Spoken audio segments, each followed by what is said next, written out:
हमारी मिल्की वे गैलेक्सी के बिल्कुल बगल में एक विशाल ब्लैक होल है जो धीरे धीरे हमारी तरफ बढ़ता आ रहा है। और सबसे क्रेजी बात यह है कि ये अकेला नहीं है, ये अपने साथ पूरी की पूरी एंड्रोमेडा गैलेक्सी को लेकर आ रहा है।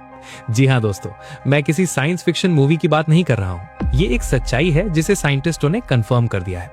तो सवाल ये है कि आखिर ये ब्लैक होल कितना खतरनाक है, कब तक ये हमारे पास पहुंचेगा, और जब दो गैलेक्सीज आपस में टकराएंगी तो हमारी पृथ्वी का क्या होगा। तो चलिए आज इस पूरे मिस्ट्री को सुलझाते हैं एकदम शुरू से। देखो दोस्तों, अब तक हमने ये तो सुना है कि ब्रह्मांड में सब कुछ एक दूसरे से दूर भाग रहा है, गैलेक्सीज एक दूसरे से दूर जा रही हैं क्योंकि स्पेस खुद एक्सपैंड हो रहा है।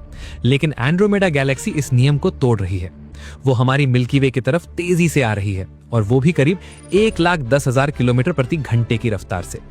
अब ये सुनकर आपको लग रहा होगा कि अरे भाई, इतनी स्पीड है तो कल ही तो टकरा जाएगी ना।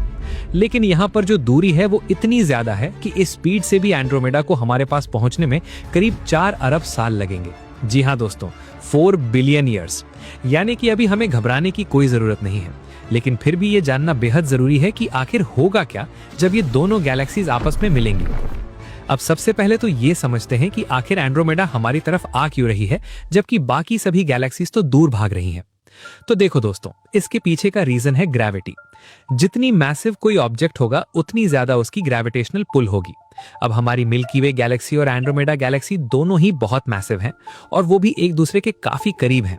इसीलिए इन दोनों के बीच में जो ग्रेविटेशनल अट्रैक्शन है वो उस एक्सपैंडिंग स्पेस के इफेक्ट से कहीं ज्यादा पावरफुल है, और इसी वजह से ये दोनों गैलेक्सीज एक दूसरे की तरफ खींची चली आ रही हैं, बिल्कुल वैसे ही जैसे दो मैग्नेट्स एक दूसरे को अट्रैक्ट करते हैं। अब यहाँ पर एक इंटरेस्टिंग बात यह है कि एंड्रोमेडा गैलेक्सी हमारी मिल्की वे से साइज में काफी बड़ी है। अगर हम स्टार्स की संख्या की बात करें तो हमारी मिल्की वे में करीब 200 से 400 बिलियन स्टार्स हैं, जबकि एंड्रोमेडा में करीब 1 ट्रिलियन स्टार्स हैं। यानी कि एंड्रोमेडा हमसे 2 से 3 गुना बड़ी है, और हर बड़ी गैलेक्सी के सेंटर में एक सुपर मैसिव ब्लैक होल होता है।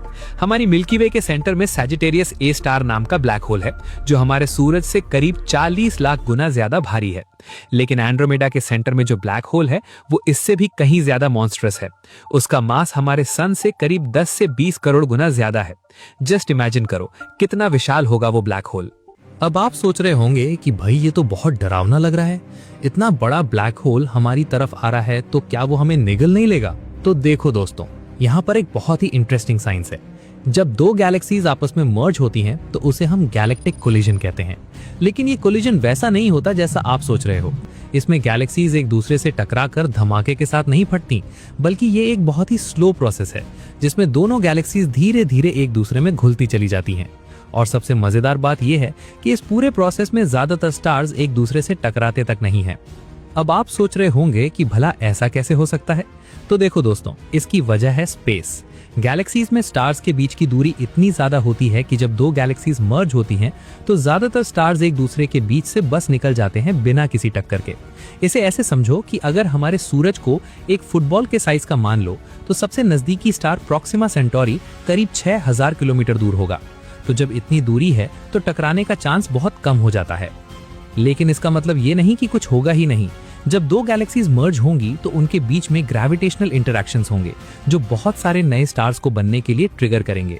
देखो, जब दो गैलेक्सीज एक दूसरे के पास आती हैं तो उनके बीच में मौजूद गैस क्लाउड्स कंप्रेस होने लगते हैं ग्रेविटी की वजह से, और जब ये गैस क्लाउड्स कंप्रेस होते हैं तो उनमें से नए नए स्टार्स बनने लगते हैं। इसे साइंटिस्ट स्टार बर्स्ट कहते हैं। यानी कि गैलेक्टिक मर्जर के दौरान नए स्टार्स बनने की रेट काफी बढ़ जाती है। तो एक तरह से देखा जाए तो ये एक क्रिएटिव प्रोसेस भी है। अब बात करते हैं उन दोनों सुपर मैसिव ब्लैक होल्स की जो इन गैलेक्सीज के सेंटर में बैठे हैं।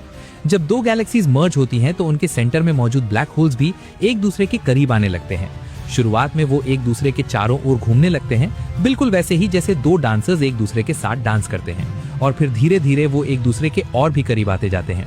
इस प्रोसेस को साइंटिस्ट्स ब्लैक होल बाइनरी कहते हैं, और जब ये दोनों ब्लैक होल्स बहुत करीब आ जाते हैं तो वो आखिरकार मर्ज हो जाते हैं और एक बहुत ही विशाल ब्लैक होल बन जाता है। अब ये पूरा प्रोसेस इतना एनर्जेटिक होता है कि इसमें ग्रेविटेशनल वेव्स निकलती हैं जो पूरे स्पेस टाइम फैब्रिक को हिला देती हैं।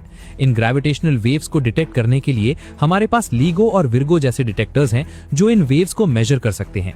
और साइंटिस्ट्स का कहना है कि जब हमारी मिल्की वे और एंड्रोमेडा के ब्लैक होल्स मर्ज होंगे तो उससे निकलने वाली ग्रेविटेशनल वेव्स इतनी पावरफुल होंगी कि हम उन्हें आराम से डिटेक्ट कर पाएंगे। बेशक वो घटना अभी से 4 बिलियन साल दूर है। अब यहाँ पर एक और इंटरेस्टिंग बात यह है कि जब ये दोनों गैलेक्सीज मर्ज होंगी तो हमारा सोलर सिस्टम कहाँ होगा।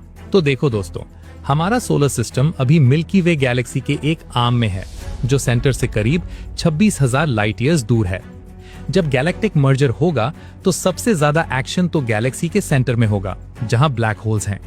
हमारा सोलर सिस्टम तो काफी बाहरी इलाके में है तो हमें डायरेक्ट इफेक्ट कम ही होगा, लेकिन फिर भी हमारा सोलर सिस्टम अपनी जगह से शिफ्ट जरूर हो सकता है। हो सकता है कि ग्रेविटेशनल इंटरैक्शंस की वजह से हम गैलेक्सी के किसी दूसरे हिस्से में चले जाएं। और सबसे मजेदार बात यह है कि साइंटिस्ट्स का कहना है कि हमारे सोलर सिस्टम के किसी दूसरी गैलेक्सी में चले जाने के भी चांसेस हैं। जी हाँ दोस्तों, जब दो गैलेक्सीज मर्ज होती हैं तो कुछ स्टार सिस्टम्स एक गैलेक्सी से दूसरी गैलेक्सी में ट्रांसफर हो जाते हैं ग्रेविटेशनल स्लिंगशॉट इफेक्ट की वजह से। तो हो सकता है कि हमारा सोलर सिस्टम भी एंड्रोमेडा गैलेक्सी का हिस्सा बन जाए। कितना इंटरेस्टिंग है ना ये सब। अब बात करते हैं कि जब ये सब होगा तो हमारी पृथ्वी पर क्या असर होगा। तो देखो दोस्तों, जैसा कि मैंने बताया कि ये सब अभी से 4 बिलियन साल बाद होगा, तो पहली बात तो ये है कि क्या 4 बिलियन साल बाद भी पृथ्वी पर लाइफ होगी, क्योंकि साइंटिस्ट्स का कहना है कि हमारा सूरज अभी से करीब 5 बिलियन साल और जिंदा रहेगा, लेकिन अभी से करीब 1 बिलियन साल बाद ही वो इतना गर्म हो जाएगा कि पृथ्वी पर का पानी उबलने लगेगा और लाइफ खत्म हो जाएगी। तो 4 बिलियन साल बाद तो पृथ्वी पर वैसे भी कोई लाइफ नहीं होगी। लेकिन चलो मान लेते हैं कि किसी तरह इंसान सरवाइव कर गए और किसी दूसरे प्लैनेट पर शिफ्ट हो गए, तो उस केस में जब गैलेक्टिक मर्जर होगा तो आसमान में नजारा बिल्कुल बदल जाएगा। अभी हम रात में जो आसमान देखते हैं उसमें हमें अपनी मिल्की वे गैलेक्सी के स्टार्स दिखते हैं, लेकिन जब एंड्रोमेडा करीब आने लगेगी तो वो आसमान में एक बड़े से स्पाइरल शेप में नजर आने लगेगी, और जैसे जैसे वो पास आती जाएगी वो और भी बड़ी दिखने लगेगी। और फिर जब दोनों गैलेक्सीज मर्ज होने लगेंगी तो आसमान में एक अद्भुत नजारा दिखेगा, 2 स्पाइरल गैलेक्सीज एक दूसरे में घुलती हुई। और जब नए स्टार्स बनने लगेंगे तो पूरा आसमान चमकने लगेगा। ये एक ऐसा नजारा होगा जो शायद किसी ने कभी नहीं देखा होगा। और जब दोनों गैलेक्सीज पूरी तरह से मर्ज हो जाएंगी तो एक नई गैलेक्सी बनेगी जिसे साइंटिस्ट्स ने पहले से ही नाम दे रखा है, मिल्कोमेडा। ये नाम मिल्की वे और एंड्रोमेडा को मिलाकर बना है, और ये मिल्कोमेडा गैलेक्सी एक इलिप्टिकल गैलेक्सी होगी, यानी कि एक अंडाकार शेप की गैलेक्सी। अभी हमारी मिल्की वे एक स्पाइरल गैलेक्सी है जिसमें आर्म्स हैं, लेकिन मर्जर के बाद वो शेप बदल जाएगी और ये मिल्कोमेडा गैलेक्सी साइज में बहुत बड़ी होगी, क्योंकि इसमें दोनों गैलेक्सीज के स्टार्स होंगे। अब यहाँ पर एक और बात समझते हैं, जब 2 गैलेक्सीज मर्ज होती हैं तो क्या उनके सारे स्टार्स बच जाते हैं? तो देखो दोस्तों, ज्यादातर स्टार्स तो बच जाते हैं, क्योंकि जैसा मैंने बताया कि वो एक दूसरे से टकराते नहीं हैं। लेकिन कुछ स्टार्स को गैलेक्सी से बाहर फेंक दिया जाता है ग्रेविटेशनल इंटरैक्शंस की वजह से। इन्हें साइंटिस्ट्स हाइपर वेलोसिटी स्टार्स कहते हैं, क्योंकि ये बहुत तेज स्पीड से गैलेक्सी से बाहर की तरफ निकल जाते हैं। तो हो सकता है कि हमारा सूरज भी ऐसे ही किसी हाइपर वेलोसिटी स्टार के रूप में गैलेक्सी से बाहर फेंक दिया जाए, और फिर हम इंटरगैलेक्टिक स्पेस में होंगे जहां आसपास कोई स्टार नहीं होगा। अब बात करते हैं कि साइंटिस्ट को कैसे पता चला कि एंड्रोमेडा हमारी तरफ आ रही है। तो देखो दोस्तों, इसके लिए साइंटिस्ट डॉपलर इफेक्ट का इस्तेमाल करते हैं। जब कोई ऑब्जेक्ट हमारी तरफ आता है तो उससे आने वाली लाइट ब्लू शिफ्ट हो जाती है, यानी कि उसकी वेवलेंथ कम हो जाती है। और जब कोई ऑब्जेक्ट हमसे दूर जाता है तो उससे आने वाली लाइट रेड शिफ्ट हो जाती है। तो जब साइंटिस्ट ने एंड्रोमेडा से आने वाली लाइट को स्टडी किया तो उन्होंने पाया कि वो ब्लू शिफ्टेड है। इससे उन्हें पता चला कि एंड्रोमेडा हमारी तरफ आ रही है, और फिर उन्होंने कैलकुलेट किया कि वो किस स्पीड से आ रही है और कब हमसे टकराएगी। और अब आखिर में एक सबसे इंपॉर्टेंट सवाल, क्या हम इस गैलेक्टिक कोलिजन को रोक सकते हैं? तो देखो दोस्तों, इसका जवाब बिल्कुल साफ है, नहीं। ये जो फोर्सेस काम कर रहे हैं वो इतने विशाल हैं कि हम इंसानों की बस की बात नहीं है कि इन्हें रोक सकें। ये गैलेक्सीज जो एक दूसरे की तरफ खींची चली आ रही हैं, वो अरबों खरबों स्टार्स की ग्रेविटी की वजह से हो रहा है। हम इतने छोटे हैं कि हम इसमें कुछ नहीं कर सकते। लेकिन अच्छी बात यह है कि हमें इससे घबराने की जरूरत नहीं है, क्योंकि जैसा मैंने बताया कि ये प्रोसेस बहुत स्लो है और ज्यादातर चीजें सरवाइव कर जाएंगी। तो दोस्तों, आज हमने जाना कि कैसे हमारी मिल्की वे गैलेक्सी और एंड्रोमेडा गैलेक्सी एक दूसरे की तरफ बढ़ रही हैं और 4 बिलियन साल बाद वो मर्ज हो जाएंगी। हमने ये भी जाना कि इस गैलेक्टिक कोलिजन में क्या क्या होगा, कैसे नए स्टार्स बनेंगे, कैसे ब्लैक होल्स मर्ज होंगे और हमारे सोलर सिस्टम पर क्या असर होगा। और सबसे इंटरेस्टिंग बात ये है कि ये सब कुछ रियल है, ये कोई साइंस फिक्शन नहीं है, ये वाकई होने वाला है। बस हम इसे अपनी आंखों से नहीं देख पाएंगे क्योंकि ये बहुत दूर के फ्यूचर में होगा। लेकिन साइंस की ये खूबसूरती है ना दोस्तों कि हम आज भी ये जान सकते हैं कि अरबों साल बाद क्या होने वाला है। हम कैलकुलेशंस कर सकते हैं, सिमुलेशंस बना सकते हैं और फ्यूचर को प्रेडिक्ट कर सकते हैं। और ये सब हमें याद दिलाता है कि हम इस विशाल ब्रह्मांड का एक छोटा सा हिस्सा हैं, लेकिन फिर भी हम इस ब्रह्मांड को समझने की कोशिश कर रहे हैं। और शायद यही तो हमें इंसान बनाता है, हमारी क्यूरियोसिटी, हमारी जानने की चाह। तो दोस्तों, अगर आपको ये वीडियो पसंद आया तो लाइक जरूर करना और सब्सक्राइब करना मत भूलना, ताकि आगे आने वाली ऐसी ही इंटरेस्टिंग वीडियोस आप मिस न करो। और हाँ, नीचे कमेंट में जरूर बताना कि आपको क्या लगता है, क्या इंसान 4 बिलियन साल तक सरवाइव कर पाएंगे या नहीं। मिलते हैं अगली वीडियो में एक नए टॉपिक के साथ। तब तक के लिए स्टे क्यूरियस, कीप लर्निंग।